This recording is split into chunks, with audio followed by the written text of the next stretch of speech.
Hello, নিয়ে চলে এলাম আর একটা নতুন রেসিপি, বেগুন দিয়ে ইলিশ মাছ রান্না।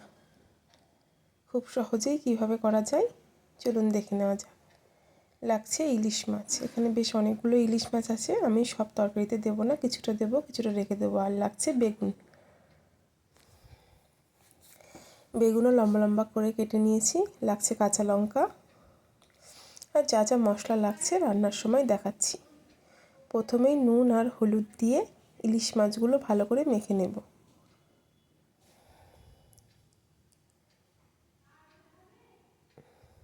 অন্যদিকে বেগুনেও নুন আর হলুদ একই সঙ্গে মেখে নেব।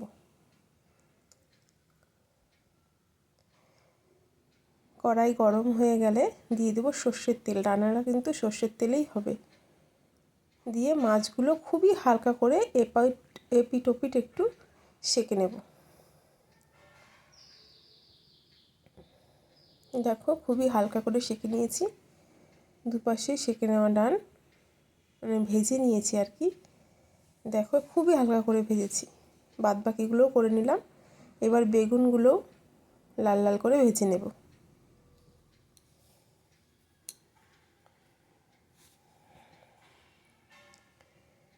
দেখো লাল লাল করে ভাজা হয়ে গেছে। তুলে নিয়ে একই তেলে দিয়ে দেব কালো জিরে ফোড়ন,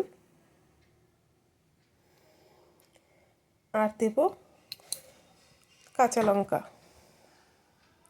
দিয়ে অ্যাড করব নুন, সামান্য একটু জল দিয়ে দেব, দিয়ে হলুদ গুঁড়ো আর খুব সামান্য একটু জিরের গুঁড়ো দিয়ে মশলাটা ভালো করে কষিয়ে নেব।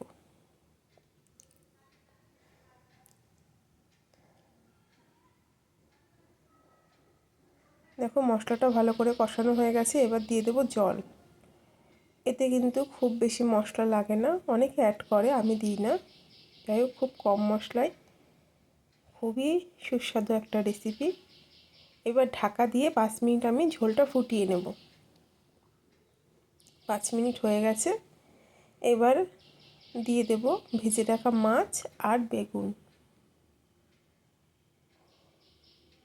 মাছ বেগুন দিয়ে ঝোল ফুটে উঠলে অবশ্যই নুন চেক করে নেবেন। ঝাল নুন যে যার পছন্দ মতন দিয়ে নেবেন।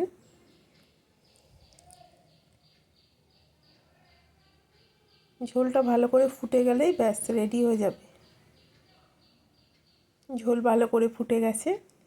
রান্নাটাও আমার পুরোপুরি ডান। এখন 2 মিনিট ঢাকা দিয়ে রেখে পরিবেশন করব। দেখুন ঢাকা দিয়ে রাখার পরে দেখতে কেমন হয়েছে। খেতে কিন্তু সত্যিই ভালো হয়েছিল। এইভাবে একবার বানিয়ে খেতেই পারেন, অবশ্যই সবাই খায়। আমি করলাম, আপনাদের সাথে শেয়ার করলাম আমি কি করে করি। ভালো লাগলে অবশ্যই একটা লাইক করবেন আর কমেন্টস করে জানাবেন কেমন লাগলো। টাটা।